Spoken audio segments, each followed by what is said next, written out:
Welcome to our channel, Transcending Consciousness. I'm Timothy, And I'm Casey. and for this episode, we will talk about reincarnation.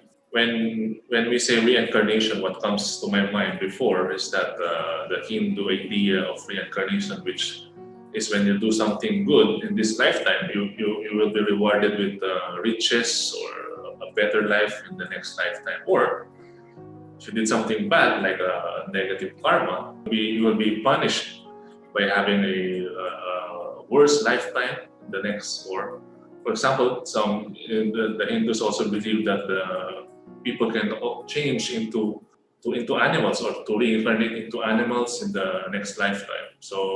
But I guess for me, that idea is somewhat not accurate. But how about you, Tim? What's your idea?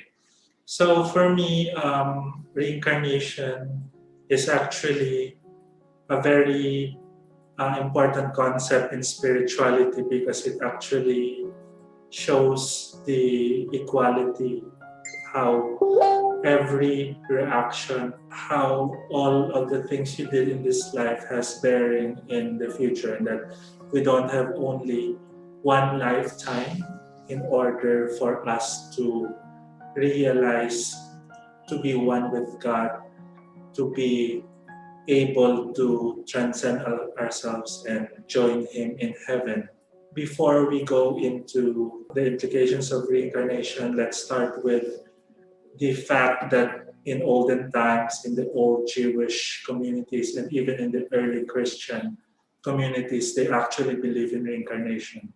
And we will show you some passages that highlights this. So one of them is Matthew chapter 17, verse 12. But I tell you that Elijah has already come, and they did not recognize him, but have done to him whatever they wish. In the same way, the Son of Man will suffer at their hands. Then the disciples understood that he was speaking to them about John the Baptist. So another thing is that I remember in the Buddhist concept of reincarnation is that we are forever trapped in this cycle of death and rebirth. Cannot escape this. As we have understood lately, that we can actually break this cycle by doing some things, or by as we have been explaining before, by transcending ourselves. That's a way of getting out of this cycle. So, in relation to the passage that I just told you, so actually, even how the Bible authors penned the Bible, they understood that when Jesus was talking about Elijah, that it was John the Baptist. John the Baptist is a reincarnation of Elijah. This actually holds true, and it's actually here in the Bible. Although we didn't, in traditional Christianity, this was not explained this way because they do not have that concept. But if you look at the passages, it's actually explicitly saying that Elijah reincarnated as John the Baptist. And let's go to another verse. This is one of our biblical passages from last week. When Jesus came to the region of Caesarea Philippi, he questioned his disciples, "Who do people say the Son of Man is?" They replied, "Some say John the Baptist, others say Elijah, and still others Jeremiah or one of the prophets." This verses actually tells us that many of the Jewish people believe that Jesus is a reincarnation of old prophets. This shows us the reality that reincarnation has been there in Jewish tradition. And for the last verse that we will speak about for today is John chapter 9, verse 2. So now as Jesus was passing by, he saw a man blind from birth. And his disciples asked him, "Rabbi, who sinned, this man or his parents, that he was born blind?" So this actually tells us. So the disciple was asking whether this blind man sinned or his parents because he was born blind. So if you do not have the concept of reincarnation, it's very hard to explain this verse. But because reincarnation is actually in the dogma of old Jewish traditions and early Christians, they actually was asking Jesus whether the man sinned from his previous lifetime. Because how can that man sin if not in the womb, or if not in the previous lifetime? Because he was born blind. So if you do not believe in reincarnation, then what warranted that man to be blind from birth? So how can a fetus sin inside the womb? That's the question that will make this man blind. So this passage tells us about that. The man incurred something in his previous lifetime, which made him blind in that passage. So there are actually a lot of passages in the Bible. These are the three, I would say, important ones that highlights that reincarnation is believed by the old Christian tradition, by the Jewish tradition. And it was actually just in the later centuries wherein reincarnation was outlawed. Even the old Christian fathers or theologians believe in reincarnation. We have Origen, which is actually very renowned and highly respected in early Christian tradition as one of the pillars of Christianity. And one of his biggest contribution is the doctrine of the transmigration of souls. So he believed in reincarnation. Also, in our times today, some scientists or doctors can now they have studied people experiencing past lives or remembering their past lives, and some psychiatrists through hypnosis they can actually remember or re-experience their previous lifetimes. So there are a lot of data regarding past life regressions. So this actually proves that reincarnation is valid. And if you actually look at, there's one specific doctor scientist who collated many reincarnation data, and he's very famous. He's a professor of psychiatry in the University of Virginia, Professor Ian Stevenson, which collated all of this data of children who remember their past life. And he collated it in such a manner wherein the only logical explanation is these people who were reincarnated because 2 years old, 3 years old, they could not have that vivid memory of what happened to another person's life. And he had also famous books regarding birthmarks, that the birthmarks of babies actually recapitulate how they died, or gunshot wounds, or was stabbed to death. So it manifested as these birthmarks. And actually, that's his most famous book, the correlation between the birthmarks and how the life that they remember passed away. Actually, reincarnation solves all of our questions, most of our questions about life. For example, what happens if I die early? So that seems unfair to some people, when they die early, or when children or babies die during childbirth. So some people, because of that, they see this as being unfair to them, or they see they project this to God, who is unfair to most of us. Why some people are born rich, and why some people are born in poverty. So reincarnation is actually tied to the one of the sacred laws of God, which is the law of cause and effect. So yes, Deva, can you say something about that? So it actually highlights the famous biblical passage, "What you reap, you will sow," because it is a very equalizing concept, reincarnation. Because we can see how people who have done bad things and actually weren't punished, they will be reaping that consequences in the next life. So it's really unfair.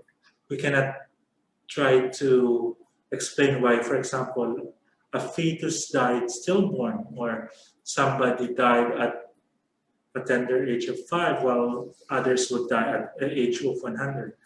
So this is unfair. Or if you look at it that way, sometimes you can say that it's actually fair or better if you die early because you go immediately to heaven. Well, if you're an adult, you have to think of your actions, whether they are in line with God, with the good, with Christ, and if not, then you will go to hell. But if you're a baby and you die early, you always go to heaven. So I'd rather be that, be a baby and die early and go to heaven forever rather than live for 50, 60 years and then I'm not sure whether I'm going to go to heaven because I did this and that. Actually, you will go to heaven if you were baptized in the Catholic Church. But if Yes. not, the babies will go somewhere. Yeah, that was one of the ideas, the erroneous ideas I felt as a child, that it was The something. concept of limbo. Yeah, the limbo. The babies go into the limbo. They were not baptized, so that made me question actually the religion at an early age. Because I remember my youngest brother was born at that time. I was 8 years old, and I asked my teacher what would happen if my baby brother died or was not able to be baptized by the Catholic Church. So they said that he would go to limbo. So I could not accept that idea that God would place him in limbo and not Just accept him. because there's no baptism. Yeah. It's not really true that we only have one lifetime. With this idea, people do everything. Sometimes they do things that are against the will of others. So sometimes people focus too much on pleasure to enjoy life because they only have one lifetime. That is not the case. No? For example, this universe is estimated to be around 13.7 billion years old. So, and the average human lifetime is around 70 years. So that's nothing really compared to the lifespan of the universe. So how would you enjoy it? How would you experience the beauty of our planet? You cannot really enjoy it or experience it in just one lifetime. So yeah, reincarnation also tackles this issue that sometimes when we die and our soul or our spirit can still decide to re-embody again so that it can experience another aspect of life or another part of the universe. So actually, if you look at the history, reincarnation was outlawed by Emperor Justinian in the year 553 AD because his wife, Theodora, the empress, wanted to be deified. And you cannot be deified if there is the concept of reincarnation, that you will pay for all the wrongdoings that you have or will be rewarded with the good things you have in a future life.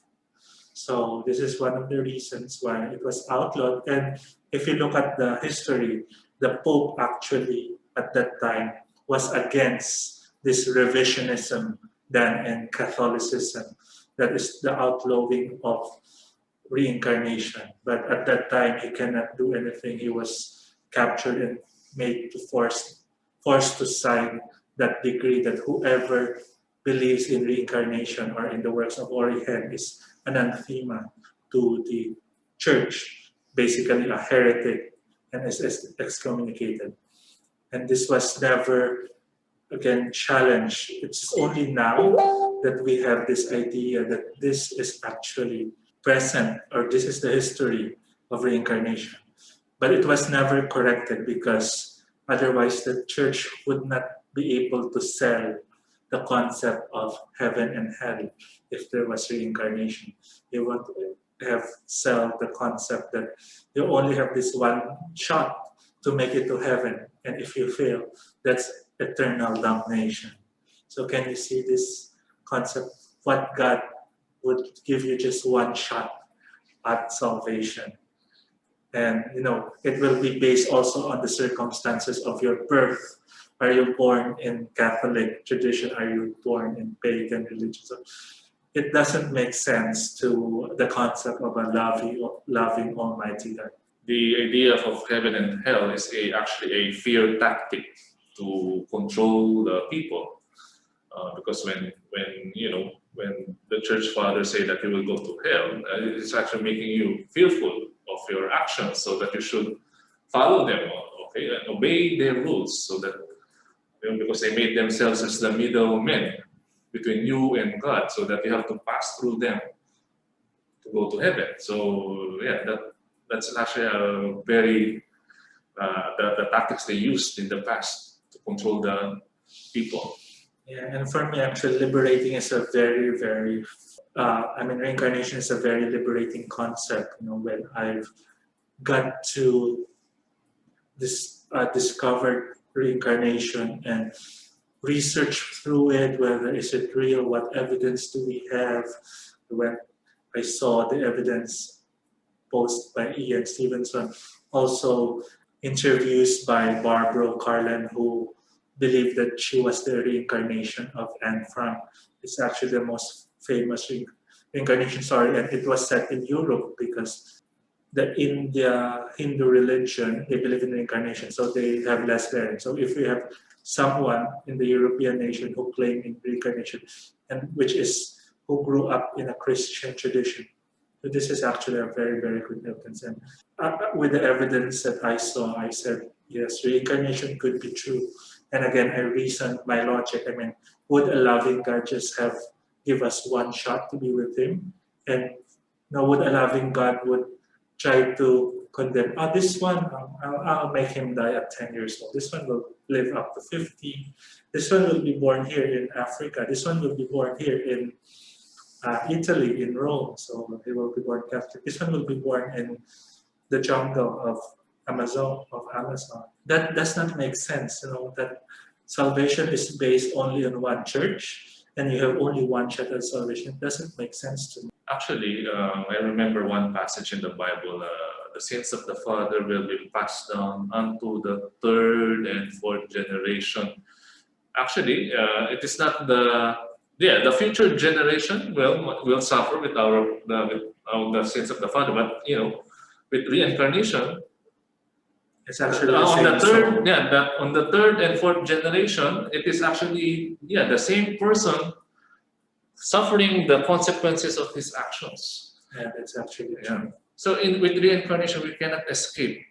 We think that some people believe that they can escape judgment from the judicial system or from the law, but they think that they can hide all of the negative things they have done. But no, life actually knows everything that we did. So, and if we do not transmute this, if we do not repay these things, we will experience this in the next lifetime after we die. Not really immediately, but at some point in time, we will be forced to reincarnate and repay these things. And there's also that concept of out-of-body experiences in near-death experiences. So we have people who tells us that in their near-death experience, they are conscious, but they see themselves as separate from their body because they can see their body surrounded by doctors doing CPR or doing some maneuvers to save his life. But he is conscious, but he can see his body. So this out-of-body experience could tell us that consciousness exists out of our physical body, that this physical body is just a vessel, and the consciousness exists independent of the body, which actually, if you look at this concept, makes reincarnation possible, because the consciousness of a person is never confined in a body. We may be confined in this lifetime, but we can eventually leave this body and move on. This does not mean that we can do anything we want. I can do all those atrocious things and just repeat again my life next time. No, maybe in the future we'll discuss what happens to us after we die. But in a short summary, when we do something extremely negative, it will actually reduce our life energy to the point that we will be brought to the second death. There's a passage about it, but maybe we can discuss it next time. Yeah. So because of reincarnation, don't think that we can do anything we want today and still, okay, I'll just repay it next lifetime or in my previous next 10 lifetimes. That's not the point here, okay? So be careful with what we actually do. Because actually, if you do misdeeds in your lifetime, it will limit the options for your next lifetime. You will be embodied in more and more difficult circumstances in order for you to resolve that attitude or that separate self that you have that leads you to do these bad things. And if you don't resolve it, you keep on reincarnating in very, very bad circumstances, which is actually leads you to more extreme and extreme behavior until you might go to the fire of the second death, which we will discuss in future videos. Yeah. So I guess for now, they're both doctors, and it might be hard to believe that we believe in reincarnation, but just keep an open mind. Look at the evidence available. Look at the history of the church that it was kept from us that actually the early Christians believed in reincarnation, and it was only outlawed in around 553 AD by an emperor who did not want to accept the consequences of reincarnation. And you can see the Bible passages that shows reincarnation. Also, the evidence is presented by Ian Stevenson, professor of psychiatry in University of Virginia. It's very, very important. Such as the stories of Barbara Carl about her reincarnation as Anfa, the near-death experiences, all these evidences. So just keep an open mind, and then how also psychiatrists use past life regression. So all of this. So just keep an open mind. So we're not saying in actuality it is real. It is for you to research on your own, look at the evidence, and believe according to what you see is real based on the evidences available. Actually, one last thought, Tim. In our field, it's probably reincarnation is the answer why some patients are having long-term diseases or incurable diseases. So maybe the spirit wants to repay something from the past, and then so that it can move on to the next step of evolution. So yeah, we can actually apply reincarnation in health and diseases and spirituality. Especially actually psychiatric diseases. Like, for example, I was thinking, how does one have schizophrenia? So it's very hard to explain. Like a 16-year-old having schizophrenia who had unremarkable childhood and everything. So this can be explained by reincarnation. So we might need to look at the past life or do evaluate the past life of these patients, why they have schizophrenia in this lifetime. And because it actually baffled me, because usually schizophrenia patient would have like an unremarkable history and would present like in late mid-teens. I guess once we have more evidences about reincarnation, like how also Eben Alexander, a neurosurgeon who has this out-of-body experience that actually changed his life, will give us insight whether this is real or not. Okay. So those are our thoughts. Again, comment down below. And if you have questions, you can just reach us in our YouTube channel, Transcending Consciousness. Thank you very much for listening. Thank you, guys.